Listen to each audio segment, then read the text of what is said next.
Hello दोस्तों, कहानियों की दुनिया में आप सभी का स्वागत है। आज हम सुनेंगे मुंशी प्रेमचंद जी द्वारा लिखित एक कहानी बांका जमींदार। तो आइए सुनते हैं। ठाकुर प्रद्युमन सिंह एक प्रतिष्ठित वकील थे और अपने हौसले और हिम्मत के लिए सारे शहर में मशहूर थे। उनके दोस्त अक्सर कहा करते थे कि अदालत की इजलास में उनके मर्दाना कमाल ज़्यादा साफ तरीके पर जाहिर हुआ करते हैं। इसी की बरकत थी कि बावजूद इसके कि उन्हें शायद ही कभी किसी मामले में सुर्ख रुई हासिल होती थी, उनके मुवक्किलों की भक्ति भावना में जरा भर भी फर्क नहीं आता था। इंसाफ की कुर्सी पर बैठने वाले बड़े लोगों की निडर आज़ादी पर किसी प्रकार का संदेह करना पाप ही क्यों न हो, मगर शहर के जानकार लोग एलानिया कहते थे कि ठाकुर साहब जब किसी मामले में जिद पकड़ लेते हैं तो उनका बदला हुआ तेवर और तमतमाया हुआ चेहरा इंसाफ को भी अपने वश में कर लेता है। एक से ज्यादा मौकों पर उनके जीवट और जिगर ने वे चमत्कार कर दिखाए थे जहाँ की इंसाफ और कानून ने जवाब दे दिया। इसके साथ ही ठाकुर साहब मर्दाना गुणों के सच्चे जौहरी थे।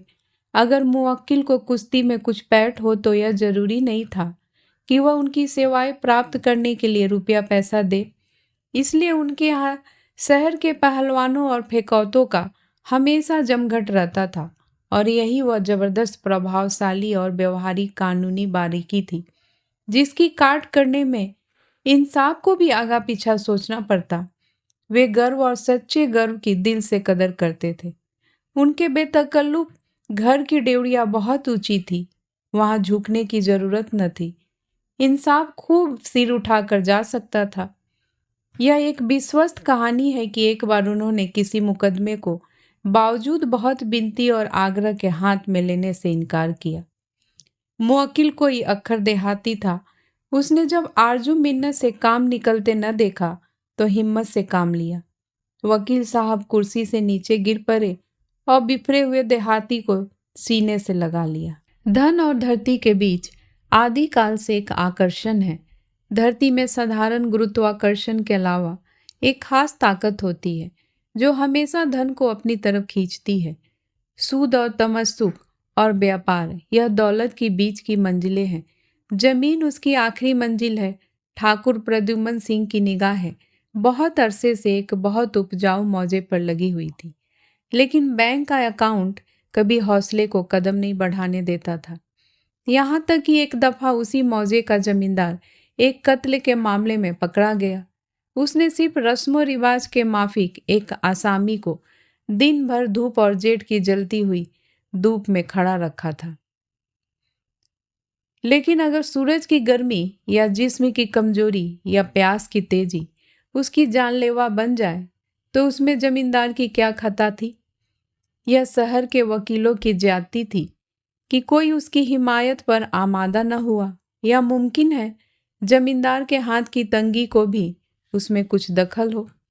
बहरहाल उसने चारों तरफ से ठोकरें खाकर ठाकुर साहब की शरण ली। मुकदमा निहायत कमजोर था। पुलिस ने अपनी पूरी ताकत से धावा किया था और उसकी कुमक के लिए शासन और अधिकार के ताजे से ताजे रिसाले तैयार थे। ठाकुर साहब अनुभवी सपेरों की तरह सांप के बिल में हाथ नहीं डालते थे, लेकिन इस मौके पर उन्हें सूखी मसल्लत के मुकाबले में अपनी मुरादों का पल्ला झुकता हुआ नजर आया। जमींदार को इत्मीनान दिलाया और वकालतनामा दाखिल कर दिया और फिर इस तरह जी जान से मुकदमे की पैरवी की। कुछ इस तरह जान लड़ाई कि मैदान से जीत का डंका बजाते हुए निकले। जनता की जबान इस जीत का सेहरा उनकी कानूनी पैठ के सर नहीं, उनके मर्दाना गुणों के सर रखती है, क्योंकि उन दिनों वकील साहब नजीरों और दफाओं की हिम्मत तोड़ पेचीदगियों में उलझने के बजाय दंगल की उत्साहवर्धक दिलचस्पियों में ज्यादा लगे रहते थे। लेकिन यह बात जरा भी यकीन करने के काबिल नहीं मालूम होती। ज्यादा जानकार लोग कहते हैं कि अनार के बमगोलों और सेव और अंगूर की गोलियों ने पुलिस के इस पुरसोर हमले को तोड़कर बिखेर दिया। गरज की मैदान हमारे ठाकुर साहब के हाथ रहा। जमींदार की जान बची, मौत के मुंह से निकल आया, उनके पैरों पर गिर पड़ा और बोला, ठाकुर साहब, मैं इस काबिल तो नहीं कि आपकी खिदमत कर सकूं। ईश्वर ने आपको बहुत कुछ दिया है, लेकिन कृष्ण भगवान ने गरीब सुदामा के सूखे चावल खुशी से कबूल किए थे। मेरे पास बुजुर्गों की यादगार छोटा सा वीरान मौजा है, उसे आपकी भेंट करता हूँ। आपके लायक तो नहीं, लेकिन मेरी खातिर इसे कबूल कीजिए। मैं आपका जस कभी न भूलूंगा। वकील साहब फरक उठे।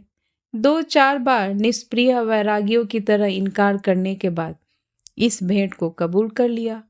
मुंह मांगी मुराद मिली। इस मौजे के लोग बेहद सरदस और झगड़ालू थे, जिन्हें इस बात का गर्व था कि कभी कोई जमींदार उन्हें बस में नहीं कर सकता। लेकिन जब उन्होंने अपनी बागडोर प्रद्युम्न सिंह के हाथों में जाते देखी तो चौकड़ियां भूल गए। एक बदलगाम घोड़े की तरह सवार को कनखियों से देखा, कनौतियां खड़ी की, कुछ हिनहिनाए, तब गर्दनें झुका दी। समझ गए कि यह जिगर का मजबूत आसन का पक्का ससवार है। आषाढ़ का महीना था। किसान गहने और बर्तन बेच बेच कर बैलों की तलाश में दर बदर फिरते थे। गांव की बूढ़ी बनी आई नवेली दुल्हन बनी हुई थी और फांका करने वाला कुम्हार बारात का दूल्हा था। मजदूर मौके के बादशाह बने हुए थे। टपकती हुई छतें उनकी कृपा दृष्टि की राह देख रही थी। घास से ढके हुए खेत उनके ममतापूर्ण हाथों के मोहताज, जिसे चाहते थे बसाते से, जिसे चाहते थे उजाड़ते थे। आम और जामुन के पेड़ों पर 8 पहर निशानेबाज मनचले लड़कों का धावा रहता था। बूढ़े गर्दनों में झोलियां लटकाए पहर रात से टपके की खोज में घूमते नजर आते थे, जो बुढ़ापे के बावजूद भोजन और जाप से ज्यादा दिलचस्प और मजेदार काम था। नाले पुरसोर, नदियां था, चारों तरफ हरियाली और खुशहाली। इन्हीं दिनों ठाकुर साहब मौत की तरह, जिसके आने की पहले से कोई सूचना नहीं होती, गांव में आए। एक सजी हुई बारात थी, हाथी और घोड़े और साज सामान लठैतों का एक रिसाला सा था। गांव ने यह तुम तराक और आन बान देखी तो रहे सहे होश उड़ गए। घोड़े खेतों में एड़ने लगे और गुंडे गलियों में। शाम के वक्त ठाकुर साहब ने अपने आसामियों को बुलाया और बुलंद आवाज में बोले, मैंने सुना है कि तुम लोग सर्कस हो और मेरी सर्कसी का हाल तुमको मालूम ही है। अब ईंट और पत्थर का सामान है, बोलो क्या मंजूर है। एक बूढ़े किसान ने बेर की पेड़ की तरह कांपते हुए जवाब दिया, सरकार, आप हमारे राजा हैं, हम आपसे ऐंठ कर कहाँ जाएंगे। ठाकुर साहब तेवर बदल कर बोले, तो तुम लोग सब के सब कल सुबह तक 3 साल की पेशगी लगान दाखिल कर दो और खूब ध्यान देकर सुन लो कि मैं हुक्म को दोहराना नहीं जानता, वरना मैं गांव में हल चलवा दूंगा और घरों को खेत बना दूंगा। सारे गांव में कोहराम मच गया। 3 साल का पेशगी लगान और इतनी जल्दी जुटाना असंभव था। रात इसी हैश वैश में कटी। अभी तक आरजू मिन्नत की बिजली जैसे असर की उम्मीद बाकी थी। सुबह बड़ी इंतजार के बाद आई तो प्रलय बनकर आई। एक तरफ तो जोर जबरदस्ती और अन्याय अत्याचार का बाजार गर्म था, दूसरी तरफ रोती हुई आंखें, सर्द आहों और चीख पुकार का, जिन्हें सुनने वाला कोई न था। गरीब किसान अपनी अपनी पोटलियां लादे बेकस अंदाज से ताकते, आंखों में याचना भरे, बीवी बच्चों को साथ लिए रोते बिलखते किसी अज्ञात देश को चले जाते थे। शाम हुई तो गांव उजड़ गया। यह खबर बहुत जल्दी चारों तरफ फैल गई। लोगों को ठाकुर साहब के इंसान होने पर संदेह होने लगा। गांव वीरान पड़ा हुआ था, कौन उसे आबाद करे, किसके बच्चे उसकी गलियों में खेले, किसकी औरतें कुओं पर पानी भरे। राह चलते मुसाफिर तबाही का यह दृश्य आंखों से देखते और अफसोस करते। नहीं मालूम उन वीराने देश में पड़े हुए गरीबों पर क्या गुजरी। आह, जो मेहनत की कमाई खाते थे और सर उठाकर चलते थे, अब दूसरों की गुलामी कर रहे हैं। इस तरह पूरा साल गुजर गया। तब गांव के नसीब जागे। जमीन उपजाऊ थी, मकान मौजूद। धीरे धीरे जुल्म की यह दास्तान फीकी पड़ गई। मनचले किसानों की लोभ दृष्टि उस पर पड़ने लगी। भला से जमींदार जालिम है, बेरहम है, सख्तियां करता है, हम उसे मना लेंगे। 3 साल की पेशगी लगान का क्या जिक्र, वह जैसे खुश होगा खुश करेंगे। उसकी गालियों को दुआ समझेंगे, उसके जूते अपने सर आंखों पर रखेंगे। वह राजा है, हम उनके चाकर हैं। जिंदगी की कश्मकश और लड़ाई में आत्मसम्मान को निभाना कैसा मुश्किल काम है। दूसरा आषाढ़ आया तो वह गांव फिर बगीचा बना हुआ था। बच्चे फिर अपने दरवाजों पर घरौंदा बनाने लगे। मर्दों के बुलंद आवाज के गाने खेतों में सुनाई दिए और औरतों के सुहाने गीत चक्कियों पर। जिंदगी के मोहक दृश्य दिखाई देने लगे। साल भर गुजरा। जब रबी की दूसरी फसल आई तो सुनहरी बालों को खेतों में लहराते देखकर किसानों के दिल लहराने लगते थे। साल भर पड़ती जमीन ने सोना उगल दिया था। औरतें खुश थी कि अब के नए नए गहने बनवाएंगे। मर्द खुश थे कि अच्छे अच्छे बैल मोल लेंगे। और दरोगा जी की खुशी का तो अंत ही न था। ठाकुर साहब ने यह खुशखबरी सुनी तो देहात की सैर को चले। वही सानो शौकत, वही लठैतों का रिसाला, वही गुंडों की फौज। गांव वालों ने उनके आदर सत्कार की तैयारियां करनी शुरू की। मोटे ताजे बकरों का एक पूरा गलन चौपाल के दरवाजे पर बांध डाला। लकड़ी के अंबार लगा दिए, दूध के हौज भर दिए। ठाकुर साहब गांव की मेल पर पहुंचे तो पूरे 100 आदमी उनकी अगवानी के लिए हाथ बांधे खड़े थे। लेकिन पहली चीज जिसकी फरमाइश हुई वह लेमनेट और बर्फ थी। आसामियों के हाथों के तोते उड़ गए। यह पानी की बोतल इस वक्त यहाँ अमृत के दामों बिक सकती थी, मगर बेचारे देहाती अमीरों के चोचले क्या जाने। मुजरिमों की तरह सिर झुकाए भौचक खड़े थे। चेहरे पर झेप और शर्म थी, दिलों में धड़कन और भय। ईश्वर, बात बिगड़ गई है, अब तुम ही संभालो। बर्फ की ठंडक न मिली तो ठाकुर साहब की प्यास की आग और भी तेज हो गई। गुस्सा भड़क उठा, करक कर बोले, मैं शैतान नहीं हूं कि बकरों के खून से प्यास बुझाऊं। मुझे ठंडा बर्फ चाहिए और यह प्यास तुम्हारे और तुम्हारी औरतों के आंसुओं से ही बुझेंगे। एहसान फरामोश, नीच, मैंने तुम्हें जमीन दी, मकान दिए और हैसियत दी, और इसके बदले में तुम ये दे रहे हो कि मैं खड़ा पानी को तरसता हूँ। तुम इस काबिल नहीं हो कि तुम्हारे साथ कोई रियायत की जाए। कल शाम तक मैं तुम में से किसी आदमी की सूरत इस गांव में न देखूं, वरना प्रलय हो जाएगा। तुम जानते हो कि मुझे अपना हुक्म दोहराने की आदत नहीं है। रात तुम्हारी है, जो कुछ ले जा सको ले जाओ, लेकिन शाम को मैं किसी की मनहूस सूरत न देखूं। यह रोना और चीखना फिजूल है। मेरा दिल पत्थर का है और कलेजा लोहे का, आंसुओं से नहीं पसीजता। और ऐसा ही हुआ। दूसरी रात को सारे गांव में कोई भी दिया जलाने वाला न था। फूलता फलता गांव भूत का डेरा बन गया था। बहुत दिनों तक यह घटना आसपास के मनचले किस्सा गोइयों के लिए दिलचस्पी का खजाना बनी रही।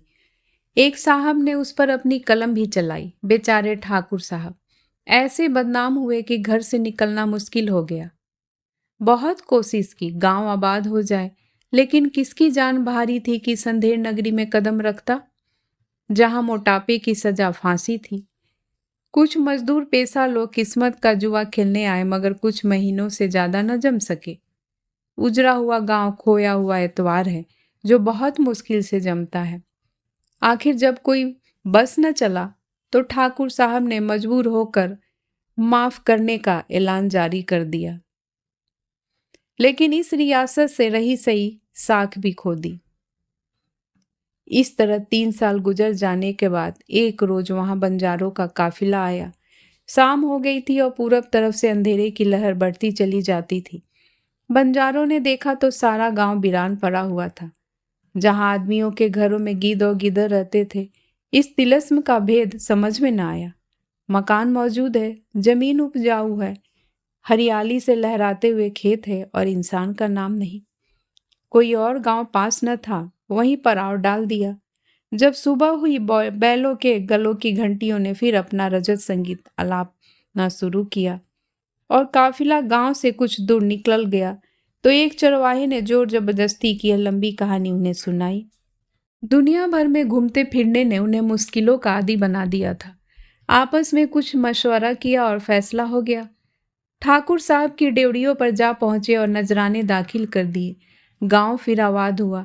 यह बंजारे बला के चीमर, लोहे की सी हिम्मत और इरादे के लोग थे, जिनके आते ही गांव में लक्ष्मी का राज हो गया।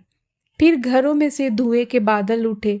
कोल्हारों ने फिर धुएं और भाप की चादरें पहनी। तुलसी के चबूतरे पर फिर से चिराग जले। रात को रंगीन तबीयत नौजवानों की अलापे सुनाई देने लगी।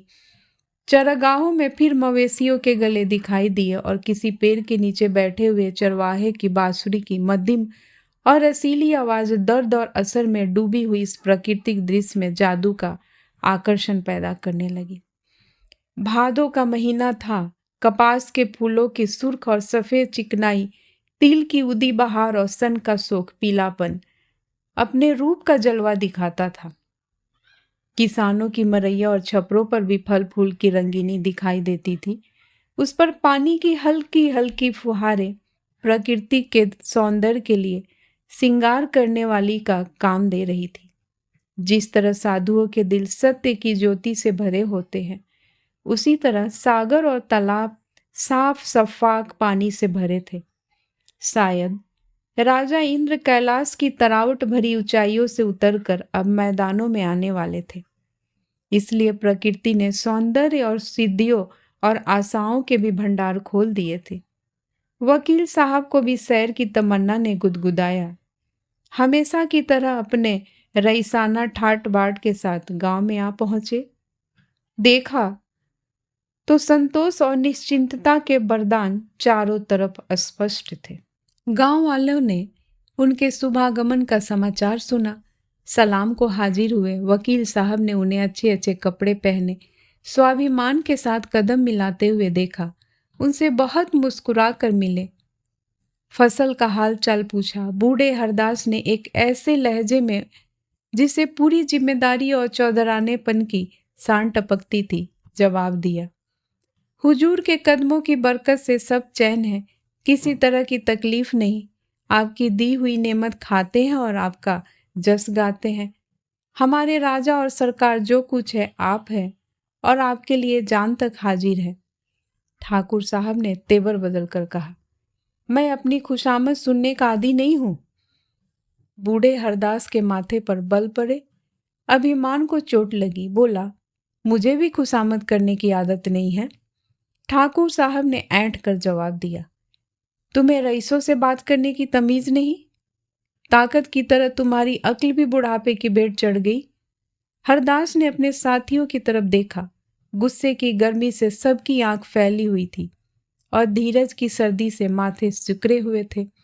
बोला, हम आपकी रैयत है, लेकिन हमको अपनी आबरू प्यारी है और चाहे आप जमींदार को अपना सिर दे दे, आबरू नहीं दे सकते।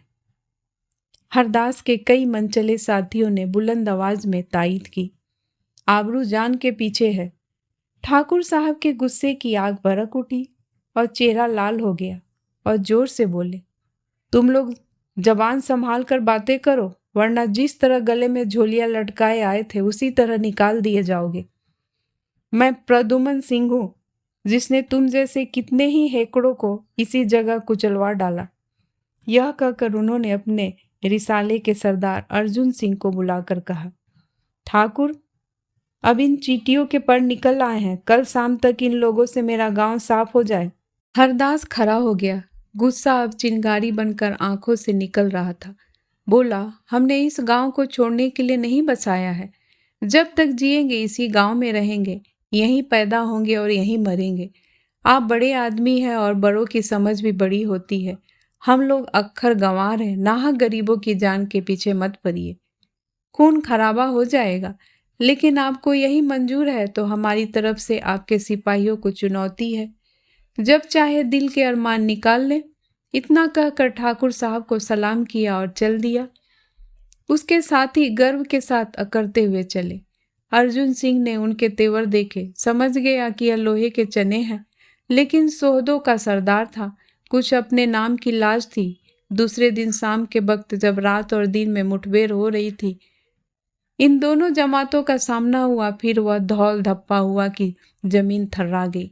जवानों ने मुंह के अंदर वह मार के दिखाए कि सूरज डर के मारे पश्चिम में जा छिपा।